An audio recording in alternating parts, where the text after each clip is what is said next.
Hello guys, this is for Taurus. Welcome dito sa aking channel, Taurus. Alamin natin kung anong messages, vibration, by energy para sa inyong lahat. This is general reading, so I hope na makaresonate ka, Taurus, sa reading na to. Okay, so please comment down below if you're resonated. Doon sa mga Taurus na naghihintay ng messages, may nag-message sa akin. Pasensya na guys, hindi ako kahapon nakapag-read. Okay, so Taurus, ang first card mo dito is Strength. Sinasabi ng baraha sa'yo dito na if may masamang pakiramdam kayo, posibleng maayos to, gumaling kayo, or maging strong kayo sa linggong ito. Kumbaga may mga like may sipon, may ubo, or any emotional burdens or physical health problems.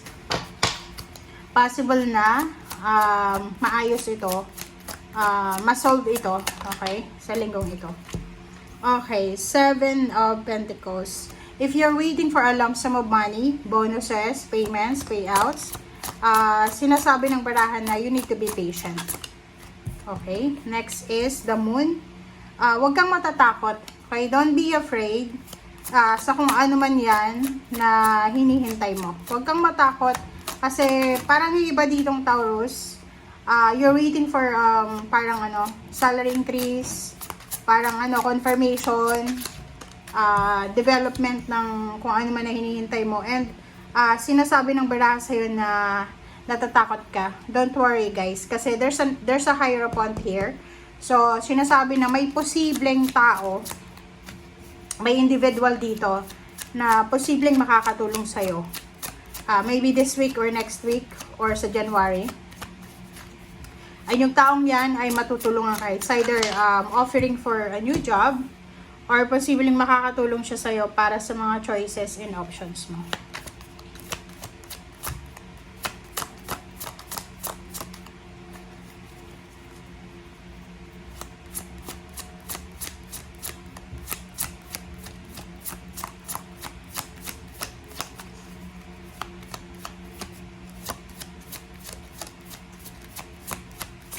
Okay.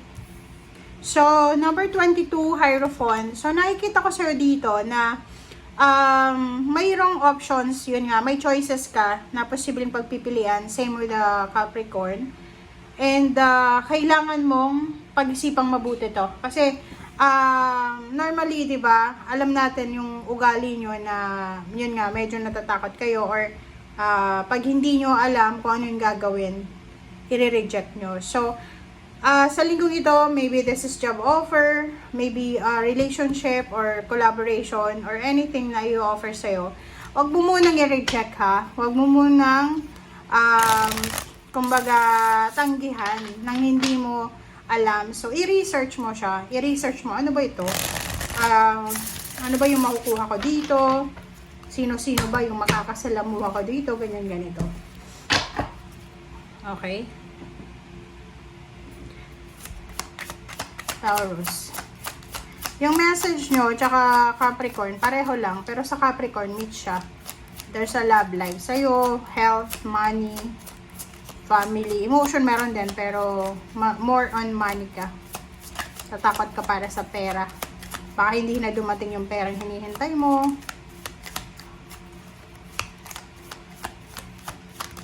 Okay.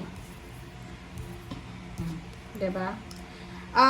Sinasabi ng baraha sa'yo dito na if yung pera na yan na hinihintay mo ay kumbaga pakiramdam mo hindi na darating, i-give up mo na lang daw, diba? Halimbawa may hinihintay ka na tulong or umutang ka sa isang tao or sa isang bangko, tapos until now 15 days na, 1 month na, wala pa rin follow up. So sinasabi ng baraha, just let go, diba? Let go mo na lang. Ayun, move on ka. Move to the other bank. Parang ganon. The Sun. Isang napakasayang okasyon, isang napakasayang sitwasyon ang posibleng darating sa'yo.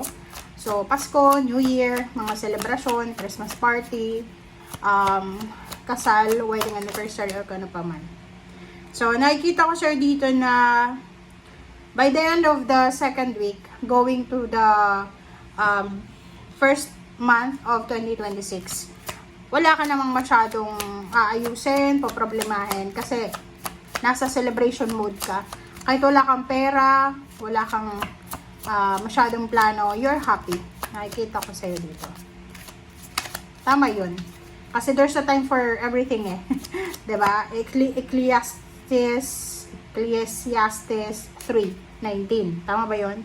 Check nyo na lang sa Google or sa Bible nyo. Yung everything happens for a reason. May panahon para sa lahat. May saya, may lungkot. Diba? Alright. So, Page of Swords. So, prepare yourself. Okay? Handa mo yung sarili mo. Because, there's a good news coming. So, may good news na darating. This good news ay posibleng, eto na talaga yung matagal mong hinihintay. Maybe collaboration, financial help, relationship, development, lump sum of money, ganyan ganito. Okay, 8 of Cups. 8 of Cups, sinasabi ng baraha sa'yo na isang balita ang posibleng darating sa'yo. Ang balitang ito ay makakatulong to sa'yo para mag-improve yung buhay mo. So, ibig sabihin, kung gusto mo ng promotion, may pagkakataon kang ma-promote, may pagkakataon na makapag-travel ka sa malayong lugar, may pagkakataon na makaalis ka, parang ganon.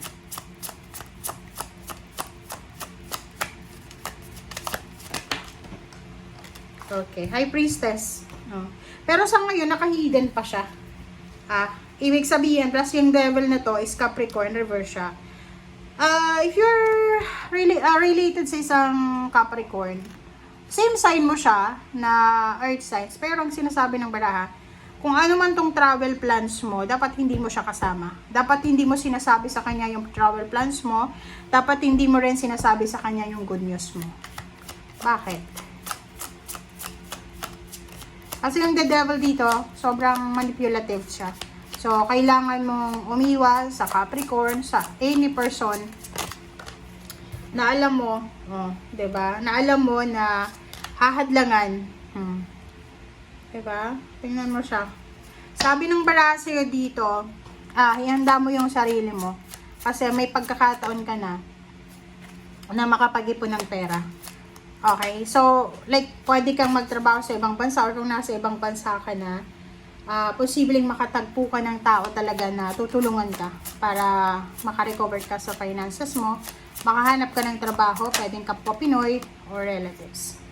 So yun, 6 of Swords and 8 of Cups, sinasabi ng baraha sa'yo dito na pag nabigyan ka ng pagkakataon sa linggong ito na makapag-travel, makalipat ng bahay, gawin mo siya as soon as possible. Huwag mo nang pag-isipan pa.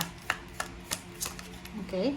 And 5 of Pentacles, diba? Kailangan mo nang umalis sa sitwasyon na yan or sa lugar na yan na hindi na progressive. Halimbawa, kung wala ng pera, wala ng trabaho, or yung trabaho hindi naman maganda, walang development, progress, you need to let go. Okay? Thank you guys. Bye!